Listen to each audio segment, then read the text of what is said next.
Bom dia a todos. Feliz sábado mais uma vez.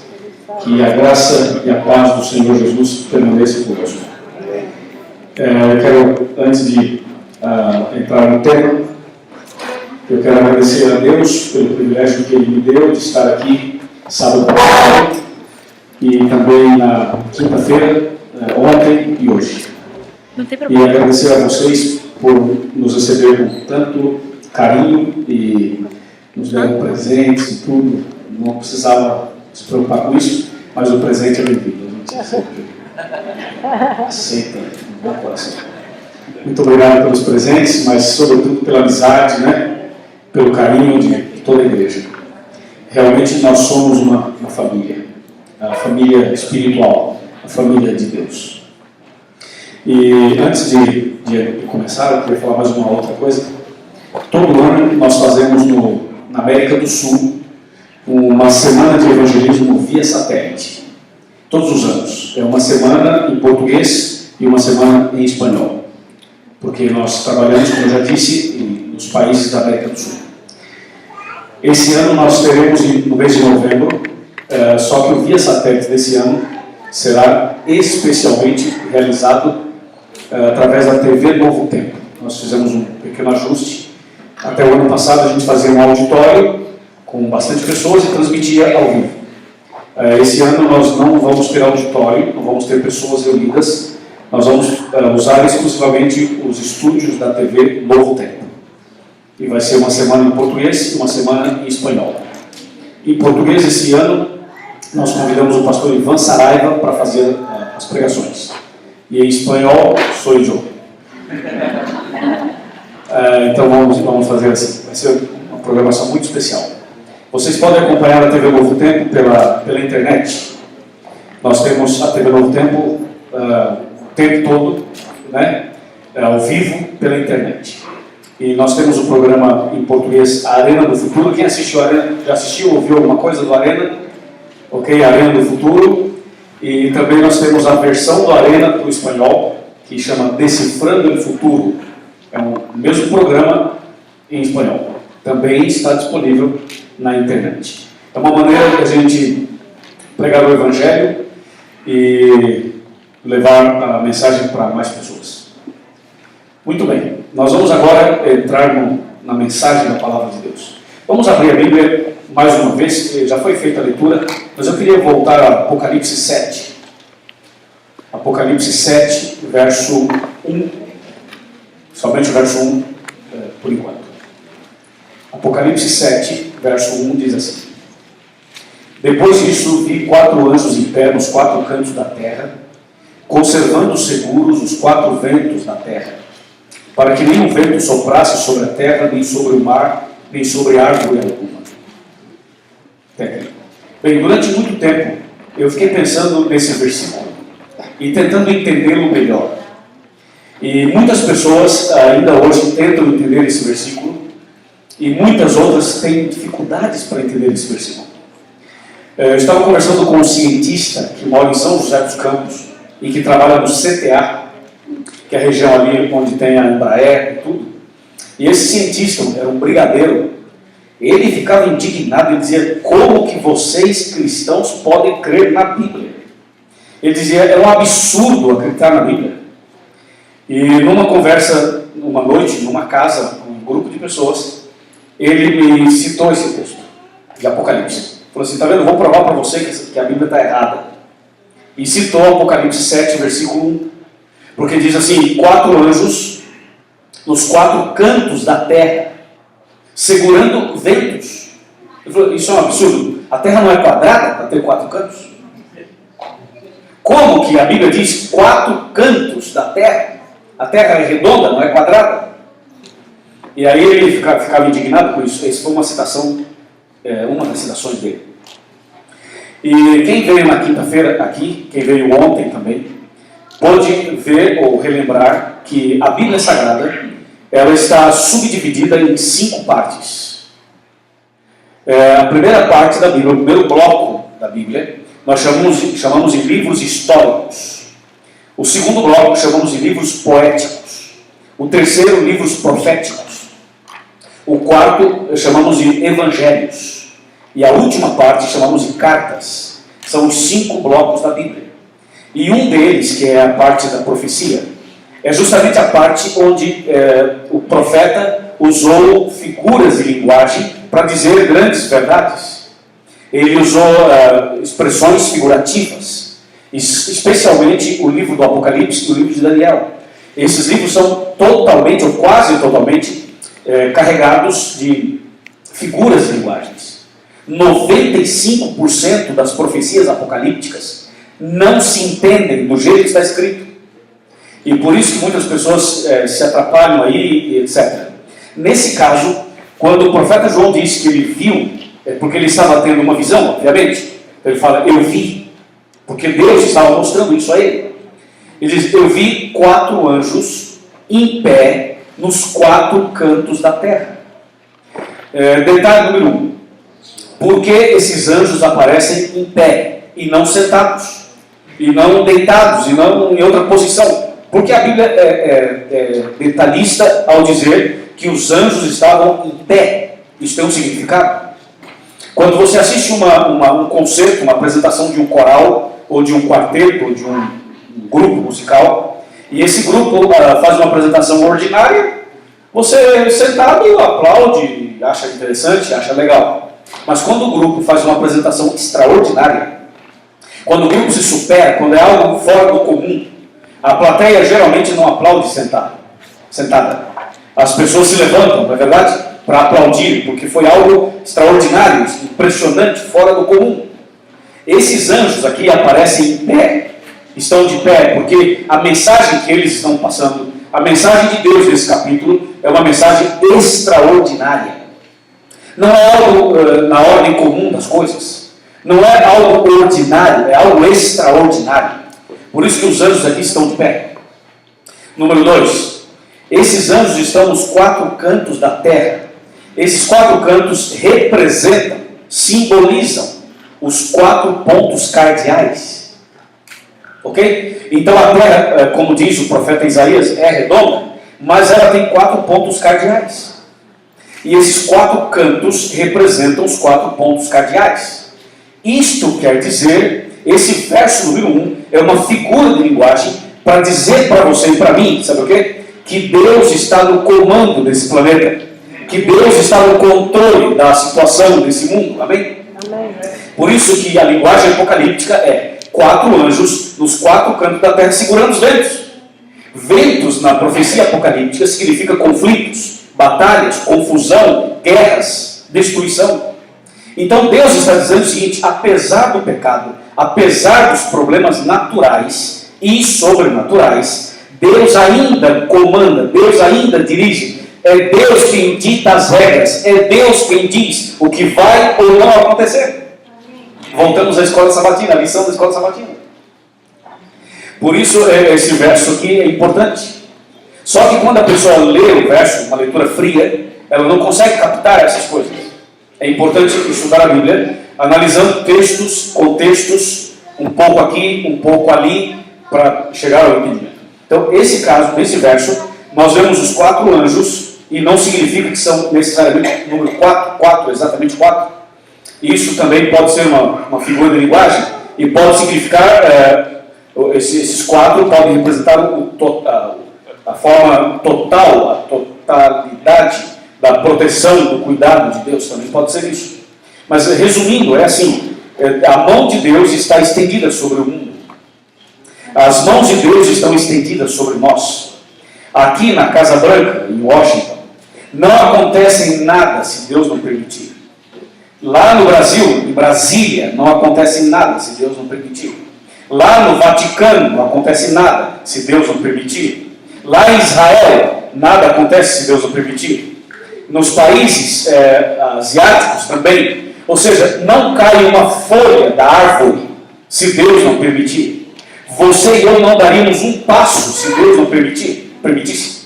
Nós não estaríamos aqui nessa manhã se Deus não permitisse.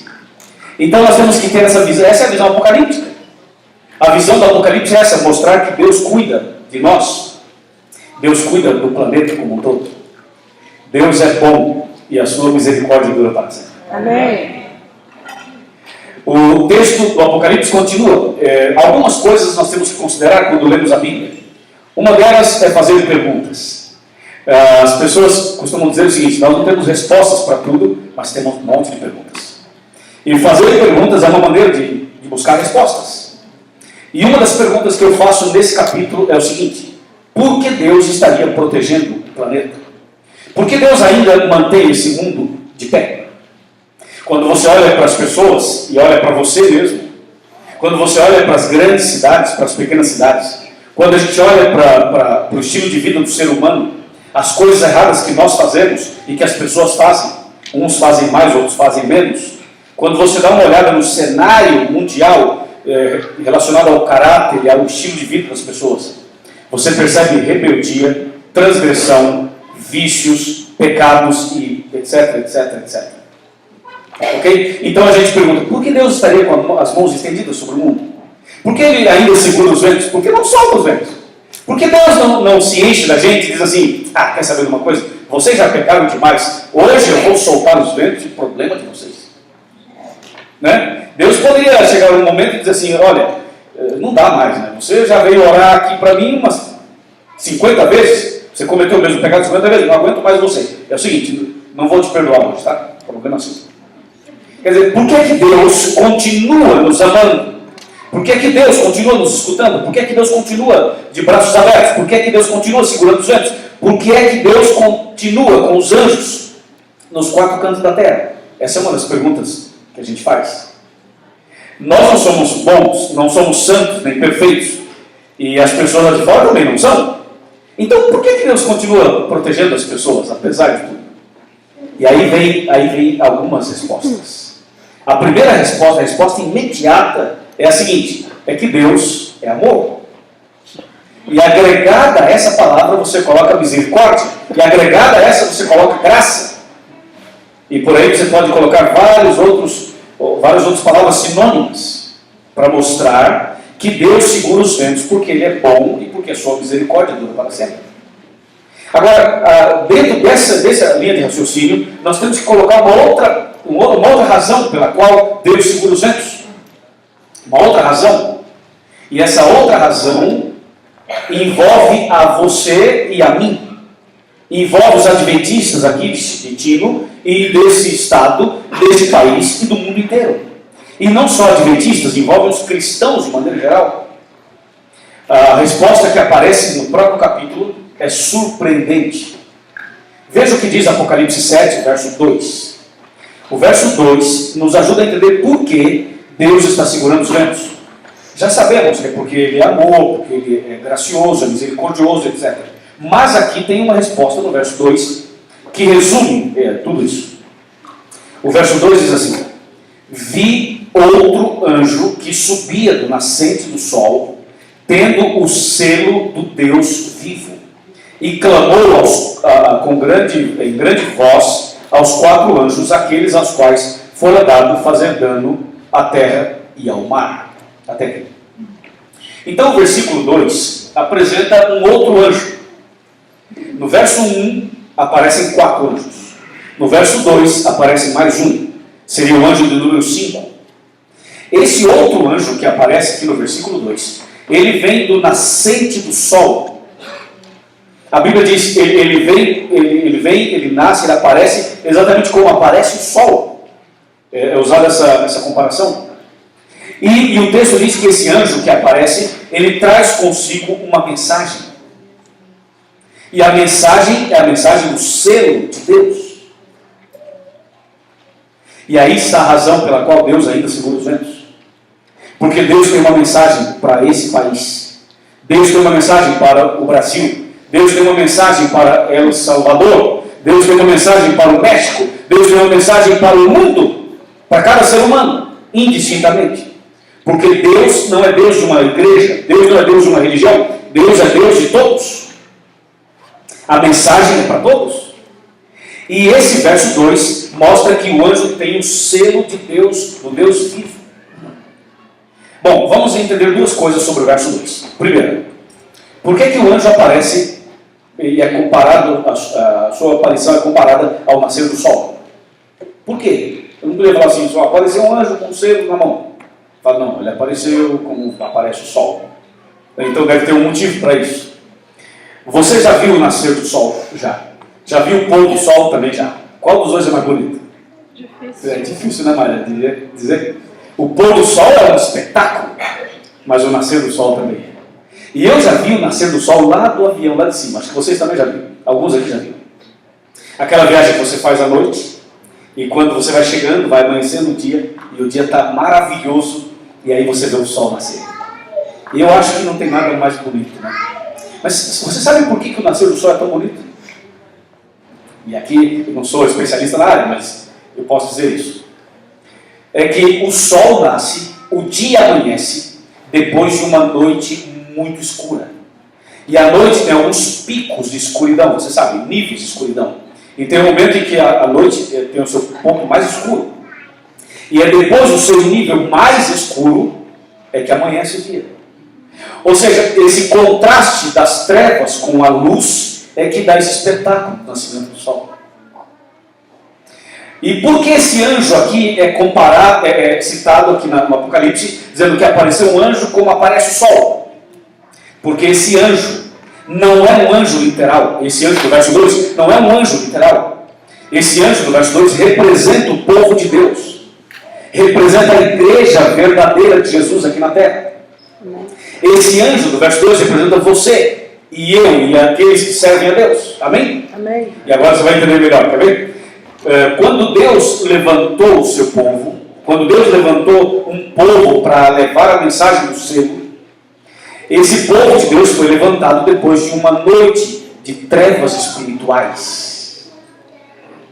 Ou seja, houveram na história do mundo momentos de trevas espirituais, momentos de problemas espirituais. A gente poderia citar vários momentos da história, mas eu vou citar somente um, que é o período que nós conhecemos como Idade Média, a Idade Escura, o período da Inquisição, das Cruzadas, das indulgências, aquele período em que as verdades bíblicas foram jogadas por terra, aquele período em que os princípios bíblicos foram ignorados.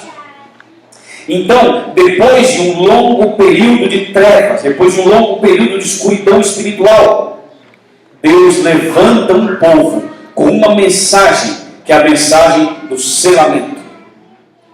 Por isso que o anjo que traz o selo, ele aparece como aparece o sol.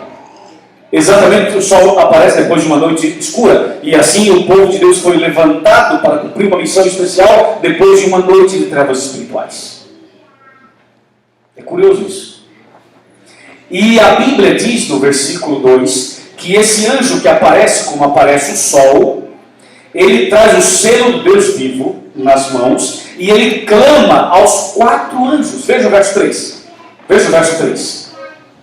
O verso 3 diz assim: dizendo em grande voz, não danifiqueis nem a terra, nem o mar, nem as árvores, até selarmos na fronte os servos do nosso Deus.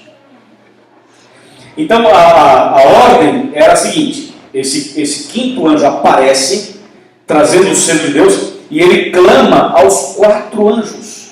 Ele grita, literalmente grita. Ele fala assim: ei, você é anjo desse lado aqui, e você é anjo desse lado, e você também desse aqui, e você desse lado, atenção, atenção, eu tenho uma mensagem de Deus.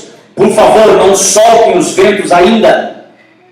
Segurem os ventos um pouco mais, porque eu tenho uma missão, eu tenho uma mensagem, eu preciso levar a mensagem para as pessoas, eu preciso selar as pessoas na fronte, eu preciso colocar o selo de Deus na fronte das pessoas. Então, por favor, não solte os ventos ainda. Então ele grita aos 4 anjos e pede um tempo mais. Esse tempo mais chama graça. Deus está dando mais um tempo de graça para todos nós. Deus está dando mais um tempo mais uma chance, mais um período de misericórdia para nós todos. Por isso ele ainda segura os ventos. Por isso ele ainda segura os ventos, porque Deus tem um propósito. Deixa eu falar uma coisa para vocês. Eu não nasci no lar adventista. Eu nasci num ambiente bem católico, e as pessoas católicas são pessoas normalmente fiéis naquilo que elas conhecem. A minha família era assim, e a minha família é de base católica. e de boa base. Minha família tem uma boa base, uma boa estrutura católica. Só que eu, particularmente, não li a Bíblia. E muitas pessoas não leem a Bíblia, ok? E um dia, Deus me chamou de uma maneira muito especial.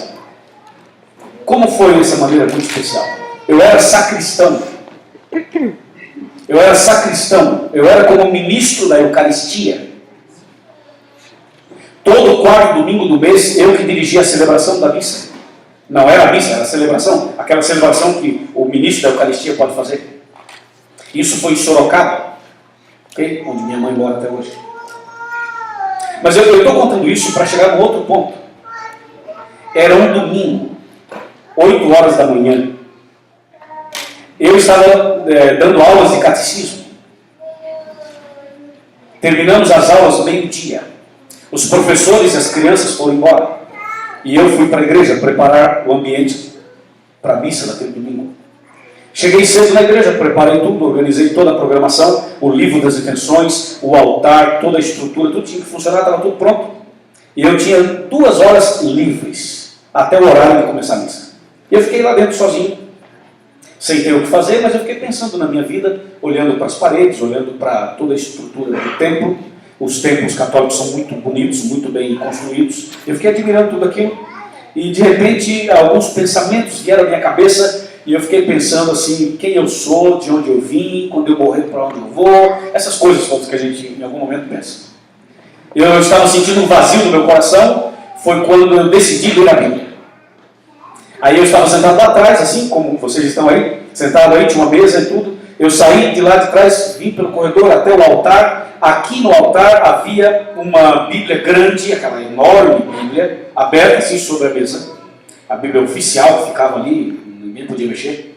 Mas eu peguei aquela Bíblia para ler. E voltei para a minha mesa para ler a Bíblia. E eu não sabia exatamente o que ler, não sabia exatamente o que deveria ler. Abri numa parte, não gostei daquela parte, fui para outra, não gostei, fui para outra, não gostei. Aí eu tive uma ideia. Eu fechei a Bíblia, assim. Fechei meus olhos, fiz um tipo de uma oração, meio reza, meio oração do meu jeito, e pedi para Deus me guiar, e abri a Bíblia assim, ó, assim, e com o dedo eu apontei. Tipo assim, como é que fala? Sorte, um jogo, né? Um quiz, botei lá o dedo.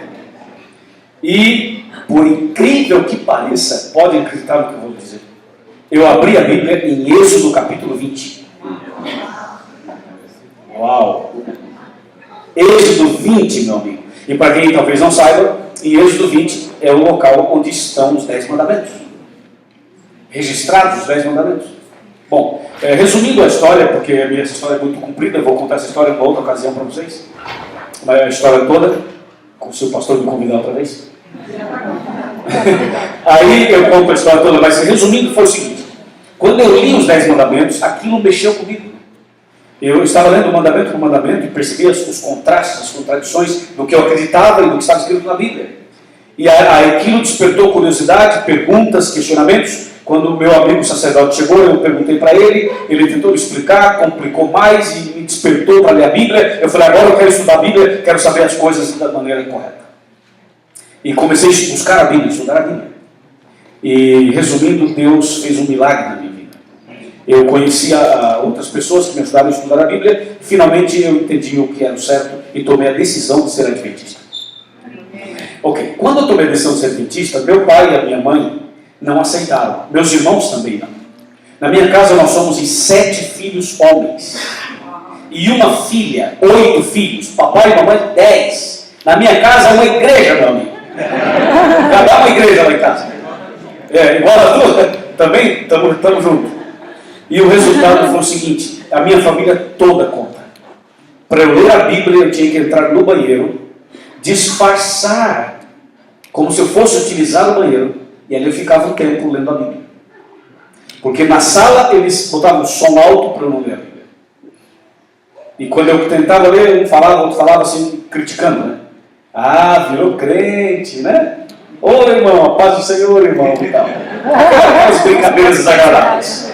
E isso me incomodava, me irritava, eu não queria passar por essa situação. Eu entrava no banheiro para ler a Bíblia. Bem, o tempo passou. O tempo passou e o pastor Alcides Campo Longo, alguém já ouviu falar dele? Oh, pastor Alcides Campo Longo, foi ele que me batizou. E um mês depois do meu batismo, ele me convidou para trabalhar com ele, para ser um obreiro bíblico, um missionário. E eu fui com ele. E um dia, eu estava andando nas ruas de Itaquera, especificamente Coab José Bonifácio. Quem riu porque já conhece, sabe o que eu estou falando. José Bonifácio. E eu andava naquelas ruas para visitar as famílias e dar estudos bíblicos. E eu parei assim na rua um dia e fiquei preocupado. Olhei assim para o céu e falei assim: "Ô Senhor, o Senhor conhece minha família?" Assim, falei em pensamento, né? "O Senhor conhece minha família?" E eu imaginei Deus respondendo para mim: "Claro que eu conheço a sua família. O Senhor poderia converter minha família?" Porque eu dou estudo bíblico para as pessoas, elas aceitam, mas a minha família não aceita. Isso me incomoda. Como que as pessoas de fora aceitam e a minha família não aceita? "O Senhor poderia converter minha família?" E eu imaginei Deus dizendo assim: "Sim, claro, posso converter sua família." Falei: "Ô Senhor, se o Senhor converter minha família, eu lhe faço 3 promessas." Eu era católico, estava acostumado a fazer promessa. Depois de adventista eu fiz mais 3. Para manter o costume. Novo na fé e tal. Se o Senhor converter minha família, eu lhe faço 3 promessas. Primeiro, o Senhor converte minha família e eu prometo ir à Aparecida do Norte, plantar a igreja adventista lá. Segundo, o Senhor converte minha família e eu prometo que um dia eu vou pregar em Roma. Amém. Terceiro, o Senhor converte minha família e eu prometo formar uma equipe de evangelismo com os meus irmãos. Amém. Bom, o novo na fé não sabe o que fala. Eu falei. E a gente fala sem pensar, porque se fosse hoje eu falaria outras coisas. Não sei se eu falaria outras coisas, mas eu acho que eu falaria. Mas eu falei esse negócio. E passou o tempo. 5 anos depois, os meus irmãos, a minha família, quase todos se converteram. Dos 7 filhos homens, 6 se converteram. Amém? Amém. Deus é grande. Deus segurou os ventos até que isso acontecesse. Entendeu porque Deus segurou os ventos? É para isso. Ok. Dos 7, 6 se converteram. E agora se prepare para ouvir o que eu vou dizer. Está preparado? Uhum. Se ajeita na cadeira aí. Respira fundo. Chega mais perto, né? Dos 6 irmãos se converteram. Hoje 5 são pastores. Amém. Adventistas. Amém. Amém. 5 são pastores. Veja como Deus faz as coisas. Ele segurou os ventos para mim, segurou os ventos para meus irmãos. E Deus estava segurando os ventos para meus pais, porque meu pai não aceitava, minha mãe também não. Meu pai era um borracho. Meu pai bebia muito. Fumava também. 37 anos. Meu pai bebia, tomava. Mas depois de 37 anos, ele foi bebendo, enfim, um dia ele ficou enfermo. Ele teve uma enfermidade. E eu orava pela conversão do meu pai, orei por meu pai 23 anos, todos os dias. Até que um dia, o meu pai ficou doente, enfermo, e por causa dessa enfermidade, ele ficou sensível, e a sensibilidade o levou a aceitar a oração, que nem a oração não aceitava. O levou a aceitar estudo bíblico. O levou a abrir o coração. Amém. Meu pai fez uma cirurgia, era um câncer, foi retirado todo o câncer, estava localizado, não havia metástase, nada. Graças a Deus, ele foi bem sucedido na cirurgia, voltou para casa, parou de fumar, parou de beber, me pediu uma Bíblia, fizemos o estudo bíblico com ele, e chegou o dia que eu e os meus irmãos, os 5 pastores, entramos juntos no batistério para batizar papai e mamãe. Amém. Dá para imaginar esse negócio? Foi o dia mais espetacular da minha vida. Batizamos papai e mamãe e Deus segurou os ventos para que isso acontecesse. Sabe por quê? Porque 2 anos depois, nós todos, os 5 irmãos, nos reunimos outra vez para sepultar nosso pai. Ele já descansa no Senhor. Amém. Você entende porque Deus segura os ventos? O texto diz, no verso 2, no verso 3, que o 5º anjo apareceu do nascente do sol. Ele gritava e dizia: não solte os ventos ainda, eu preciso selar mais pessoas. Eu tenho uma mensagem, eu preciso selar as pessoas. E Deus, irmãos, está segurando os ventos até hoje. Não é porque Deus não queira botar um ponto final no sofrimento humano, não. Deus quer acabar com o sofrimento humano? Claro que sim. Porém, Deus quer salvar mais pessoas, entende? Deus quer que mais pessoas sejam salvas. E Deus tem alguém na sua casa, aí na sua família, que ainda não se entregou, que ainda não aceitou. E Deus está segurando os ventos para que você pregue para o seu amigo, para o seu familiar, para alguém da tua casa. Sabe por que Deus está segurando os ventos? Porque tem um vizinho da sua casa, aquele vizinho lá que quase você não vê, que você quase não encontra. Deus está segurando os ventos para que você fale para aquele vizinho do amor e da salvação de Jesus Cristo. Deus está segurando os ventos para que mais pessoas tomem a decisão de serem salvas, de aceitarem Jesus. Eu estava no Chile fazendo uma campanha de evangelismo em Santiago, há 2 anos atrás, e conheci a história de um dentista. Esse dentista chama Pedro, um homem bem sucedido, um dentista que ganhava muito dinheiro, tinha lá o seu trabalho próprio, particular, em Santiago. Era um lugar de bom nível, e ele era muito bem conhecido, conceituado. Mas um dia, esse homem teve uma crise no casamento, e a crise no casamento o levou à depressão, e a depressão o levou a deixar o trabalho. Resumindo, uma crise trouxe outra crise, que outro problema e outro problema. Resumindo, ele parou de trabalhar, ficou doente e separou da esposa e foi para as ruas de Santiago. Se tornou um indigente, um mendigo nas ruas de Santiago, um dentista. Vê como são as coisas? Estava nas ruas de Santiago. Um sábado, pela manhã, um diácono adventista chamado Luiz, um diácono chileno, estava indo para a igreja, com a sua Bíblia na mão, ali, sua lição, indo para a igreja, escola sabatina. Quando ele passava na rua, indo a pé, obviamente, ele viu esse homem no chão, na rua, e esse homem pediu ajuda a ele. E o Luiz, diácono adventista, parou, deu atenção a ele e perguntou: o que você deseja? O que você precisa? E aquele homem, o seu Pedro, o dentista, falou assim: eu preciso de qualquer coisa, o que você puder fazer, eu nem sei o que eu preciso, me ajuda.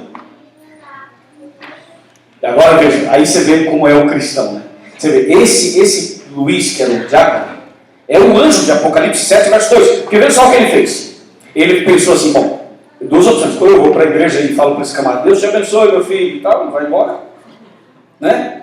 Vou orar por você, que seria uma coisa mais ou menos, entre aspas, normal, que as pessoas fazem. Ou ele deixaria de ir à igreja e isso ajudaria o homem. Aí a hora da prova da fé, não é? E o que ele fez? Ele fez o seguinte, falou assim: ok, levanta aí, eu vou te ajudar, vem comigo. E o levou para sua casa. Não foi para a escola sabatina, não foi para o culto, foi para a sua casa. Falou para o homem: entra aí no banheiro, toma um banho, vou lhe arrumar uma roupa limpa. Deu uma roupa para ele, ele tomou banho. Enquanto tomava banho, ele preparou uma sopa quente. Depois do banho, deu uma sopa para ele, ele tomou uma sopa. Agora você vai dormir. Arrumou um quarto, deita e dorme. O dentista lá dormiu até quase 2 horas da tarde do sábado. Quando acordou, almoçou, tinha o almoço preparado, almoçaram, e depois do almoço falou: agora vamos estudar a Bíblia. Barriga cheia, banho tomado, descansado, Jesus nele. É assim que funciona. Por quê? Porque primeiro você tem que resolver o problema físico, mais urgente. Não adianta você falar de Jesus para alguém que está com fome. Correto, irmão? Primeiro vamos resolver esse problema. Esse dentista, o seu Pedro, morou na casa do Luiz, o diácono, por 3 meses. O nosso diácono o ajudou a tirar novos documentos, porque ele já não tinha mais documentos. O ajudou a estudar a Bíblia, todo um processo, e o levou para a igreja. E naquela campanha de evangelismo que eu fiz em Santiago, eu batizei o seu Pedro. Amém. Vocês precisavam ver o orgulho, vamos botar entre aspas, né? Essa palavra orgulho não é uma boa palavra assim, mas acho que dá para entender. Ok, vamos usar a satisfação, seria melhor. A satisfação, o prazer do nosso diácono ao ver o batismo do Pedro. Gente, não tem coisa melhor. Isso é melhor que um salário, é melhor que dinheiro, é melhor do que bens materiais. É você ver uma pessoa que Deus usou você para ajudá-lo e essa pessoa está entregando a vida a Jesus. É isso que Apocalipse 7 está dizendo. Deus segurou os ventos para o meu pai, segurou os ventos para minha mãe, segurou os ventos para mim, para os meus irmãos, segurou os ventos para esse dentista.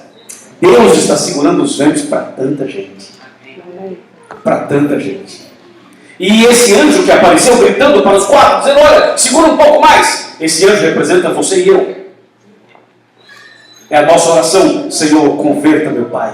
Senhor, toca o coração da minha mãe. Senhor, abençoe e toca o meu marido. Senhor, abençoe minha esposa. Senhor, aqui essa pessoa que eu tenho trazido à igreja, eu preciso que ela tome uma decisão. Cada vez que você ora, cada vez que você visita alguém, dá um estudo bíblico, leva um livro, leva um DVD, leva uma mensagem, você está gritando para os quatro anjos, dizendo, olha, segura um pouco mais aí. Eu preciso levar a mensagem para essa pessoa.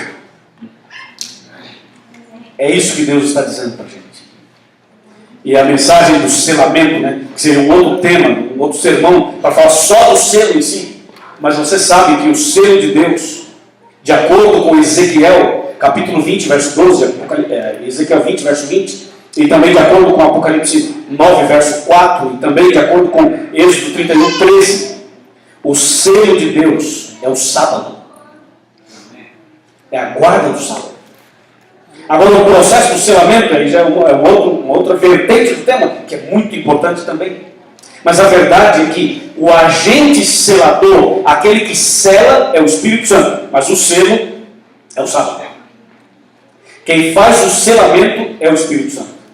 Quem faz a obra do selamento é o Espírito Santo. Mas o Espírito Santo não é o selo, ele é o agente selador. E o selo de Deus, a gente fala, é o sábado, não inventamos isso, está na Bíblia. Mas você não pode dizer que guardou o sábado está resolvido o problema, porque não é assim também. Não é verdade, não? Não é assim também. Quer dizer, a pessoa fala, bom, eu guardo o sábado, ok, mas e o outro mandamento? Você guarda o sábado, mas cobiça a mulher do próximo, o caminho está errado. Quer dizer, guardar só o sábado não significa que a pessoa tenha o selo de Deus. Claro, o sábado é o selo de Deus, obviamente, mas você entende que é um conjunto de coisas, uma coisa puxa a outra. Eu não posso dizer, eu guardo o sábado e então eu tenho o selo, mas não sou honesto nisso, ou naquilo, enfim. Aí estaria errado da mesma maneira. Por isso que é um conjunto de coisas. E o sábado é aquele toque especial, é o ponto principal, é o selo, é o destaque mencionado pela Bíblia Sagrada, a palavra de Deus. Meus irmãos, o que significa então esse momento em que Deus vai soltar os ventos?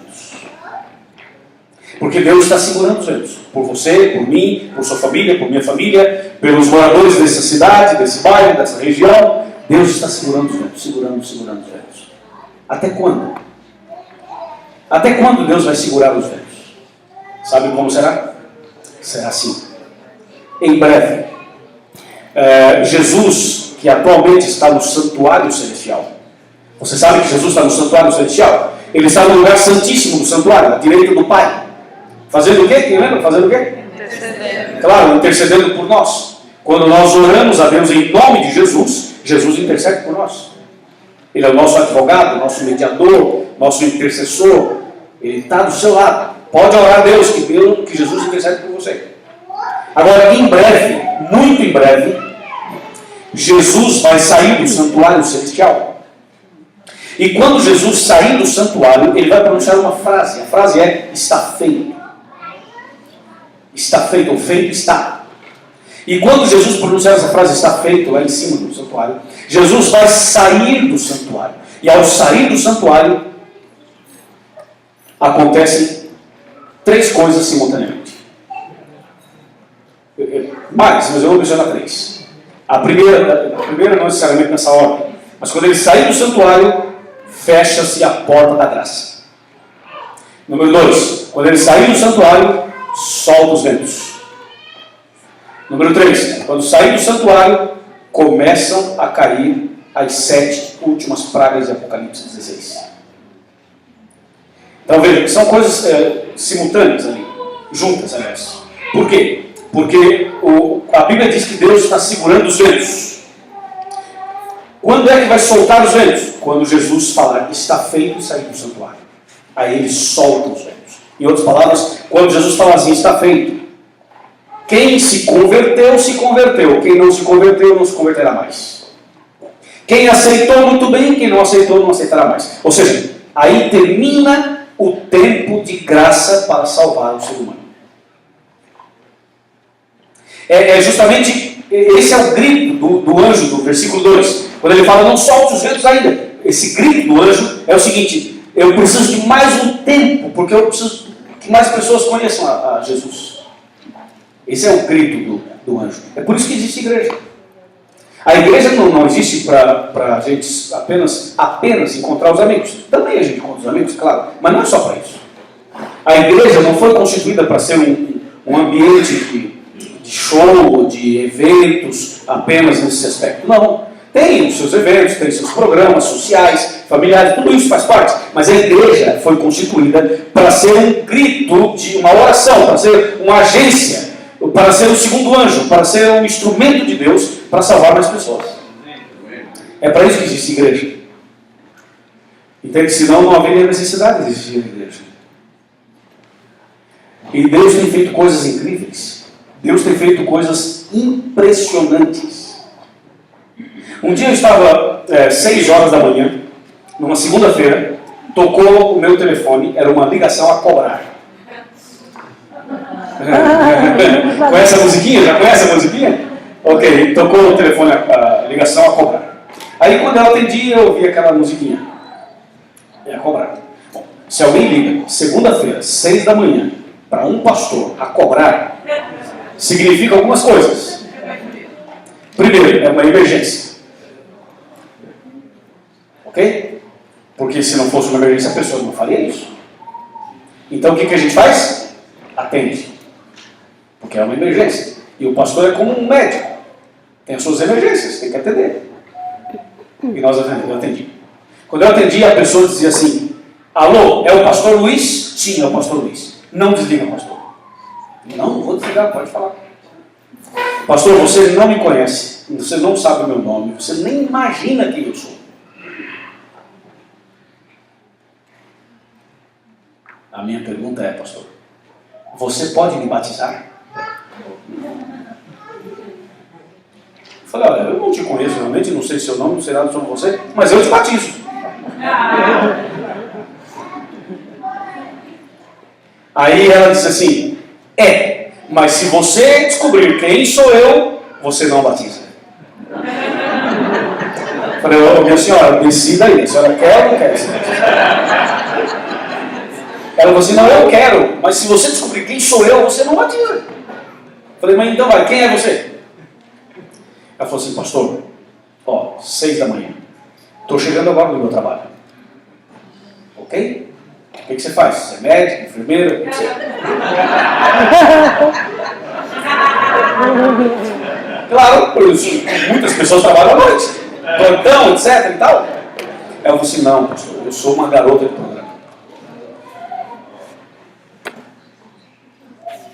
Minha vida é uma desgraça. Minha vida é uma miséria. E há pouco tempo atrás alguém me deu um DVD de estudo bíblico, um grande conflito, que você gravou. Eu tenho esse DVD. Eu assisto todo dia. E ontem mesmo à tarde eu estava assistindo e eu pensei, hoje eu não vou para a rua, hoje eu não vou, hoje eu não vou. Eu não vou, hoje eu não vou. Assistindo o DVD, falando, eu não vou. Pastor, mas vai dando pôr do sol assim. Tem um negócio que me pega e quando eu vejo, estou na rua. Estou chegando agora, 6 da manhã. Eu não tenho forças, não consigo. Pastor, você ainda me batiza? Eu falei, claro, eu te batizo. Sem dúvida nenhuma. Mas se alguém precisa de batismo, é essa mulher, ué. Eu disse, é o seguinte, deixa eu anotar o seu nome, os seus dados, o seu endereço, tudo. Eu vou enviar uma pessoa à sua casa para te ajudar a entender algumas coisas da Bíblia e depois eu vou batizar você. Aí anotei os dados dela e enviei uma irmã para descobrir a cidade que ela morava, obviamente. Liguei para o pastor daquela cidade e pedi para o pastor me indicar uma irmã poderosa na Bíblia. E o pastor me indicou, porque nesse caso tem que ser uma irmã, aquela fogo puro para chegar em Deus. Aí o pastor me indicou uma irmã e pedimos para a irmã visitar essa mulher. A irmã foi lá, estudou a Bíblia com ela, uns 6 meses estudando a Bíblia. Até limpar tudo e tal, enfim. 6 meses. Depois de 6 meses, me ligaram: pastor, estou pronto, pode vir. Aí marquei, eu só tinha domingo de manhã para batizar essa mulher, porque a agenda estava cheia. Aí fui domingo de manhã, marquei domingo de manhã. A igreja era maior um pouco que essa. Estava hiperlotada. Tinha gente lá fora, pela janela, abriu as portas, estava um negócio. Né? Aqui nesse país acho que não autorizaria fazer isso. Mas lá aconteceu isso. E eu cheguei para pregar, quando eu cheguei para pregar assim, eu olhei do lado esquerdo, tinha um grupo de mulheres assim sentadas. Gente, eu tomei um susto, estavam quase sem roupa. Umas 8, assim, quase sem roupa. Aí eu falei: pastor do céu, o senhor liberou? Não, me disse ele, não. Essas mulheres aí são as amigas da que vai batizar hoje. São as mulheradas, ela chamou todo mundo para vir batizar dela. Falei: uau! Amém? Vamos em frente. Irmãos, nesse dia eu descobri que nós não estamos preparados para pregar o Evangelho para todas as pessoas. Nós temos muito preconceitos. Sim ou não? Nós temos problema. Nós precisamos de um milagre. Eu e vocês precisamos de um milagre. Porque aquelas mulheres vieram do jeito que estavam. Do jeito que estavam. Era domingo de manhã, elas devem ter passado a noite por lá e vieram domingo de manhã. E o desconforto, que os irmãos um olhavam assim, sabe aquele negócio? É complicado isso, é muito complicado. Bom, resumindo, eu fiz a pregação. Depois batizei a mulher. Depois do batismo eu fiz um apelo.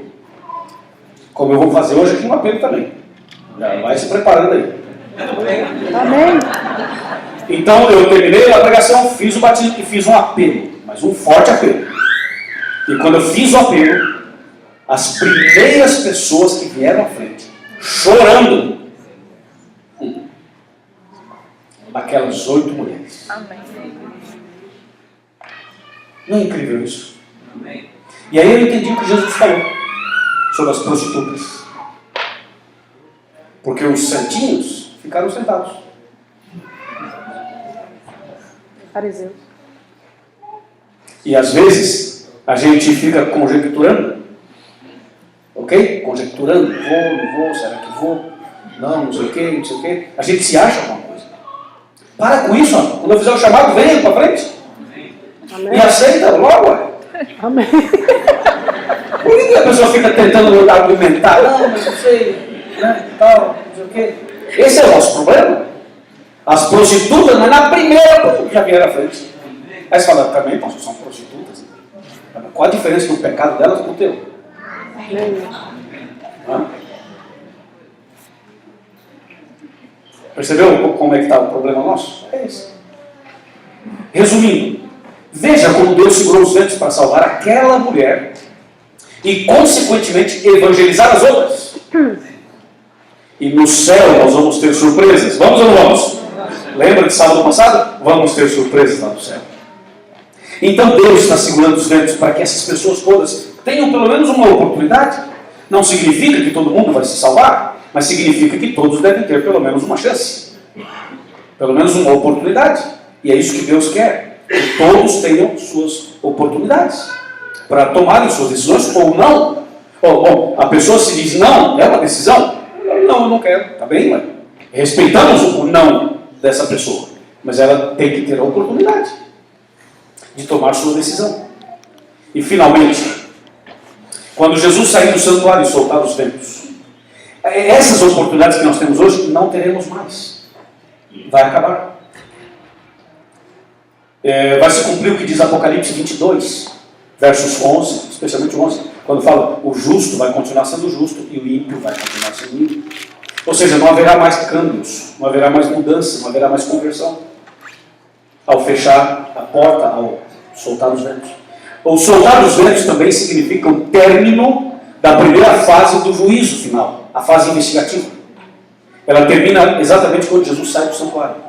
Aí termina a fase investigativa. A primeira fase do juízo. Porque a segunda fase será durante o milênio. E em seguida, ao fechamento da porta, ao soltar dos ventos, ao cair as pragas, e aí a gente volta ao tema de sábado passado, lembra? Aí Jesus vai voltar. Nós falamos da volta de Jesus, nós somos adventistas porque cremos no advento de Jesus. Nós pregamos e cremos que Jesus vai voltar. E não importa se vai ser hoje, ou amanhã, ou depois de amanhã, ou daqui 1 ano, ou daqui 5, ou 10, daqui 20, ou 30, ou 40. Isso não importa, irmãos. De vez em quando aparece um grupo por aí tentando marcar datas. E já tem outro grupo novo por aí marcando novas datas. Sempre vamos ter malucos entre nós. É errado marcar datas. Não marquemos datas. Isso é errado. A Bíblia diz que o dia e a hora só Deus é que sabe, ninguém mais sabe. E isso basta, é suficiente.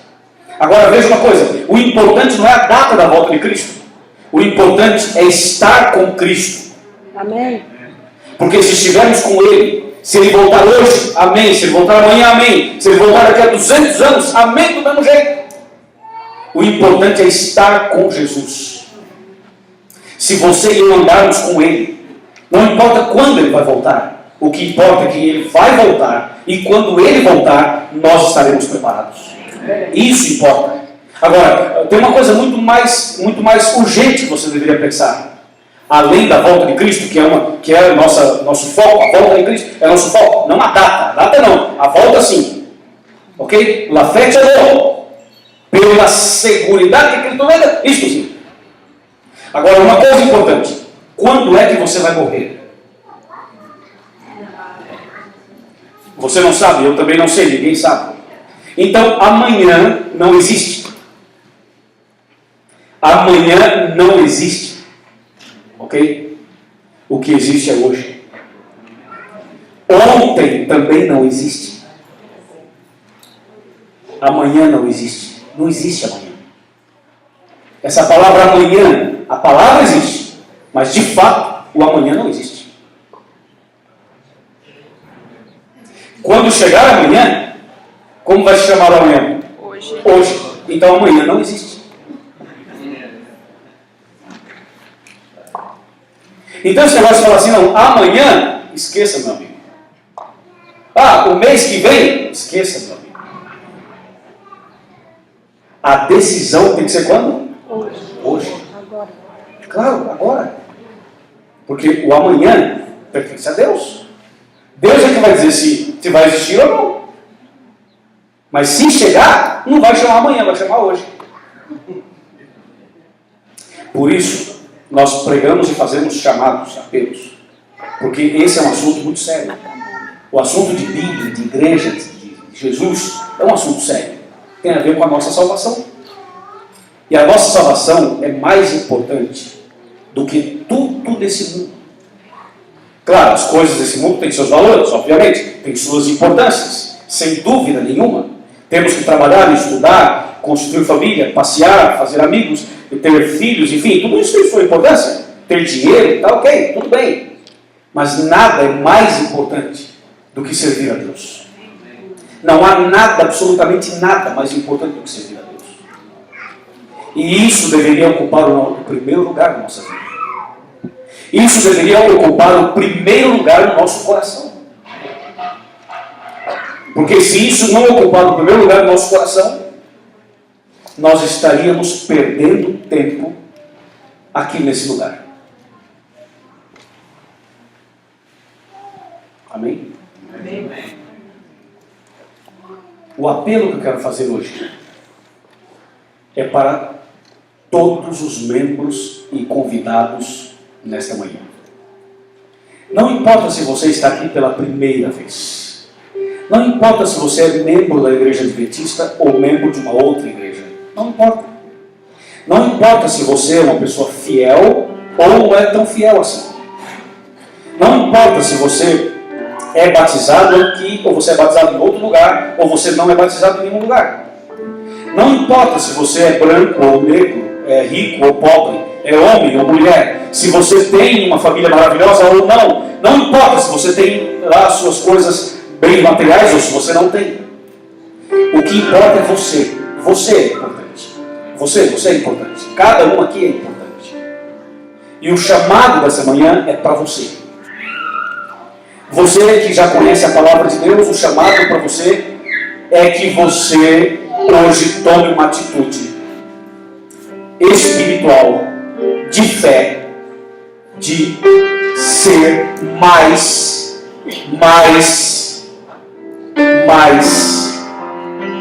fiel e consagrado ou consagrada ao nosso Deus. Você não pode sair daqui, você não pode ir embora hoje sem fazer essa decisão. É uma mensagem de salvação. E um dia você vai dizer assim: pastor, foi aquele culto que me fez estar aqui no reino dos céus. Então, por favor, entenda essa mensagem como uma mensagem de vida e não uma mensagem de insulto, de provocação. Não é isso. É uma mensagem de vida para você. A única maneira de sermos livres outra vez, a única maneira de sermos felizes para sempre, a única maneira de vivermos com Deus para sempre, é entregar a vida a Deus todos os dias. Você que não é membro dessa igreja, talvez você seja membro de uma outra igreja, o convite para você é a mesma coisa, da mesma maneira. Eu imagino que aqui entre nós tem algumas pessoas que ainda não foram batizadas. Vocês que ainda não foram batizados, já têm feito estudo bíblico, ou já frequenta a igreja, ou está começando agora, não importa o tempo que você está, se pouco, se médio, longo tempo, não importa. O que importa é que hoje você precisa tomar uma decisão de ser batizado. Jesus disse: quem crer e for batizado será salvo. Quem, porém, não crer será condenado. Então veja como isso é importante. Aqueles que já são membros aí batizados devem tomar a atitude de recomeçar, renovar, reconsagrar, dedicar a vida, buscar mais a Deus, ser mais fiel, pregador da palavra, testemunhar. Deus está segurando os ventos e dizendo: eu seguro os ventos e você testemunha. Eu seguro os ventos e você prega. Eu seguro os ventos e você fala. Eu seguro os ventos e você faz um pequeno grupo. Eu seguro os ventos e você faz uma classe bíblica. Eu seguro os ventos e você prega o evangelho. Deus segura os ventos, mas você deve ser o instrumento, o anjo do Apocalipse que leva a mensagem. Agora você que ainda não batizou, deve decidir ser batizado. Nós queremos batizar você. Batismo não é um bicho de 7 cabeças. Não tenha medo da água do batismo.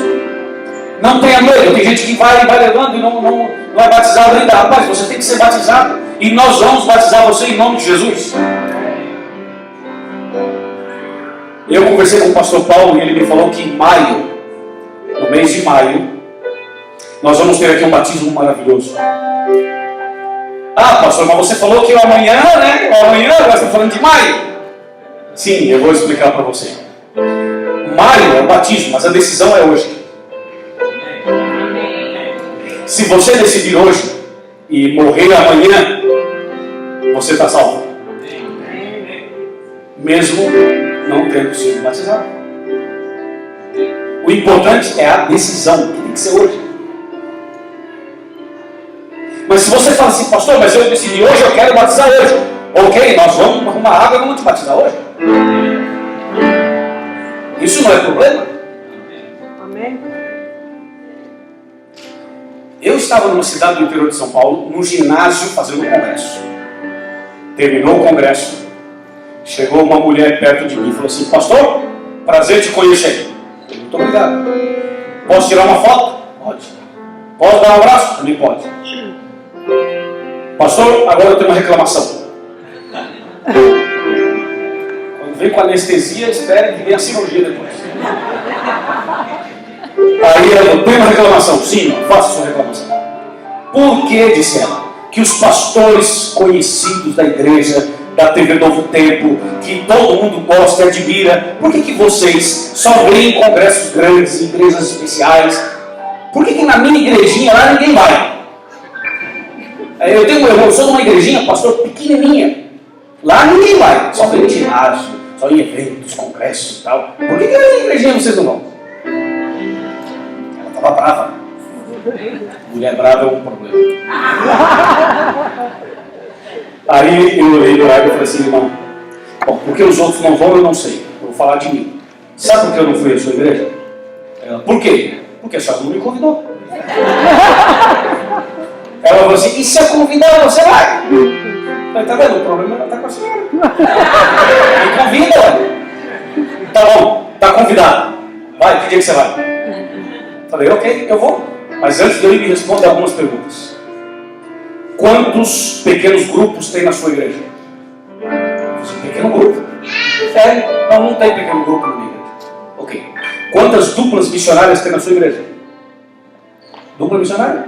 Não tem dupla. Quantas pessoas estão recebendo estudos bíblicos na sua igreja? Não tem ninguém lá na nossa igreja. E o dia que eu for pregar, quantos batismos vamos ter? Não, pastor, não tem nada lá não. Então, eu não vou. Sabe por que ninguém vai lá? Porque lá não tem nada. E Jesus disse que até o que tem ele será tirado, entendeu? Eu não vou. Tinha um homem perto dela, um senhor. O senhor falou assim, opa, dá licença, pastor. Eu sou o ancião da igreja. Pastor, eu estou envergonhado da minha igreja. Agora eu percebi que minha igreja não tem nada. Falei, irmão, não tem mesmo. Ele falou assim, pastor, pegou uma caneta, pegou uma agenda e falou assim, repete tudo que você falou que eu vou anotar aqui. Anotou. Falou, pastor, me dá 3 meses e tudo isso que você falou vai estar funcionando. Mas você vai ter que ir lá. Isso, fechado. Combinado. Ok. Esse ancião foi embora indignado. Eu vi que ele estava chateado. E realmente, passaram alguns meses, eles me ligaram. Pastor, pode vir. Tem tantas duplas, tantos pequenos grupos, tantos interessados e 5 candidatos ao batismo. Uma igreja pequenininha. Aí eu fui lá. Domingo de manhã também. Falou, pastor, nós queremos você aqui das 7 da manhã do domingo até as 2 da tarde. Tá bom? Chegamos lá. Aí o pastor me chamou no canto assim. Falou assim, pastor Luiz, vou te falar uma coisa. Hoje aqui tem muitos convidados especiais. Todos já fizeram o curso bíblico. Todos. Nós temos 5 para batizar, mas aqui tem uns 20 aqui. Todos já estudaram a Bíblia, já conhecem. E a comissão já se adiantou e já voltou o batismo dos 20. Mesmo sem eles saberem. Nós já voltamos. Então é o seguinte, pastor. Você prega. Se durante o sermão mais alguém decidir batizar hoje, você olha para mim, eu vou estar nesse campo, você olha para mim. Se eu fizer assim, a pessoa está preparada. Se eu fizer assim, é porque não está preparada. Eu disse, ok. Aí eu mudei meu sermão, porque eu percebi que a coisa estava séria. E mudei o sermão, fui para Lucas 9. Um sermão só de apelos. E preguei. Na metade do sermão, um senhor começou a chorar em volume alto. Dava para ouvir o choro dele. O barulho, o choro dele. Os soluços. Aí ele levantou a mão e falou assim, ô pastor, eu quero ser batizado. Disse, ô, parabéns, meu amigo. Ele falou, não, mas é hoje que eu quero ser batizado. Aí eu olhei para o pastor. Aí o pastor fez assim. Eu disse, ok, você será batizado hoje. Ele falou assim, não, mas tem mais uma coisa. Você, pastor, vai ter que me batizar. Eu disse, eu? Ele disse, sim, você. Eu disse, não, mas aí tem um problema. Eu deixei minha mala numa outra cidade e vim para cá de carona, só estou com essa roupa. Ele falou, não, se você não entrar na água comigo, eu não batizo. Eu disse, ok, irmão, eu lhe batizo e vou embora molhado. Aí terminei o sermão, tudo, mais pessoas decidiram, foi batizar os 5, e com aquele rapaz 6. Mas só que mais gente decidiu. Foram procurando o pastor, nós batizamos naquele domingo 15 pessoas. Só que quando chegou a vez daquele homem, deixei ele por último. Eu imaginava que a história devia ser interessante. Aí eu estava lá dentro, batizando, só tirei o sapato e o paletó e entrei. Aí, na hora de batizar esse homem, eu perguntei, qual o seu nome? Ele falou, Arthur. Ok, senhor Arthur, parabéns por sua decisão. o senhor trabalha aqui na cidade, o que o senhor faz? Eu sou o delegado da cidade. Oh boy! Cadê o oh boy? Aí eu disse, o senhor é o delegado da cidade? Sim, eu sou o delegado. Você sabe que as cidades pequenas do interior tem um delegado que é o xerifão, que manda na cidade. Aí eu disse assim, mas o senhor é o delegado? Eu entrevistando ele dentro do batistério. O senhor é o delegado? Como o senhor vai fazer para guardar o sábado? Perguntei para ele dentro do batistério. Ele olhou assim para mim e falou assim, me batiza logo, rapaz, que eu sou o delegado. Eu falei, ok, desculpa. Batizei o irmão. Quando ele saiu do batistério, a esposa dele estava lá de fora, chorando. Ele falou, eu falei, essa é a sua esposa? Essa é a minha esposa. A esposa dele era anciã daquela igreja, uma das anciãs daquela igreja. Não era aquela mulher, era uma das anciãs. A mulher falou assim, pastor, meu marido conhece a igreja há 14 anos. Ele sabe tudo isso aí, tudo há 14 anos. Faltava, pastor, um chacoalhão dele, um empurrão dele. Eu acho que aqui alguns também precisam disso aqui. Amém. Aí, esse homem batizou, doutor Arthur, delegado aí na cidade. Depois de um tempo, ele me ligou, falou assim, pastor, fica tranquilo que eu estou guardando o sábado. A cidade aqui é pequena, tranquila, guardando o sábado. A gente só prende depois do pôr do sol. Então não espalhe esse negócio, não espalhe, porque se espalhar esse negócio, vira festa. Amém, irmãos? Amém. Deus está segurando os anjos. Mas agora é com você que está sentado aqui. Com você. Vou começar pelos convidados especiais. Tem alguém aqui que não é membro da igreja adventista? Levanta a mão. Tranquilo, sem medo de ser feliz. Levanta a mão. Diz, pastor, eu não sou. Levanta a mão, por favor. Por favor. Ok. Vocês não ficam chateados comigo se eu pedir para vocês ficarem em pé? Pode ser? Não fiquem bravos comigo. Ok. Fiquem em pé, por favor. E aí, o seu amigo que está ao lado, o seu parente, levante-se ao lado dele já para dar um apoio. Coloque seu pé ao lado do seu amigo, da sua amiga. Isso. Coloque a mão no ombro dele. No ombro dele, no ombro dela. Ok. Deixa eu fazer uma outra pergunta. Tem alguém aqui que já foi membro da igreja e está afastado atualmente? Atualmente está afastado dos caminhos de Deus e precisa voltar. Está com a gente aqui hoje? Levante a mão. Levante a mão, deixa eu ver lá. Ok?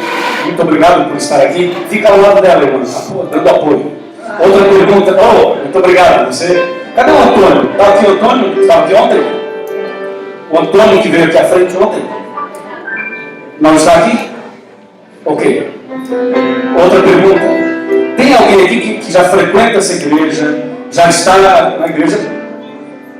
Talvez até já aceitou tudo, mas falta só o batismo, entendeu? Está tudo ok, falta só o batismo.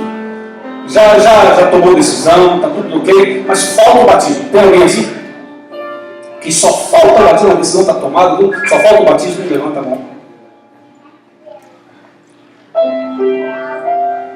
Ok. Temos aqui juvenis, adolescentes, pré-adolescentes, filhos dos irmãos, que dizem assim, pastor, meu filho ainda não batizou, mas vai batizar. Ok. Onde estão esses filhos? Que eles se levantem também. Os juvenis, os adolescentes, que se levantem também. Eu gostaria agora de pedir ao pastor Paulo Bechara para vir aqui ao meu lado, por gentileza. Eu quero também convidar o pastor Carlos para vir aqui também ao meu lado. Não sei se tem mais algum pastor aqui. Não sei se tem, mas eu estou seguro desses dois. Eu vou pedir ao pastor que os senhores fiquem aqui, por gentileza. Eu gostaria de agora pedir, gentilmente, que nós três pastores recebêssemos vocês aqui em frente. Vocês que estão com seus amigos, ok? Venham aqui perto dos pastores. Nós vamos orar por você. Isso, venham aqui à frente, perto dos pastores. Os pastores vão cumprimentá-los e vão dar os parabéns para vocês. Muito obrigado. Você veio com o ministério? Muito obrigado. Muito obrigado. Deus te abençoe. Deus abençoe. Muito obrigado por vocês estarem aqui com a gente, dando apoio, um apoiando o outro. Muito bom. Obrigado. Quem sabe você me ajuda a tirar esse branco do meio, né? Isso. Obrigado, sua maneira. Mas ele já é alto, não precisa nem subir aqui, né? Aí estamos. Vocês podem ver que cena bonita essa daqui, né?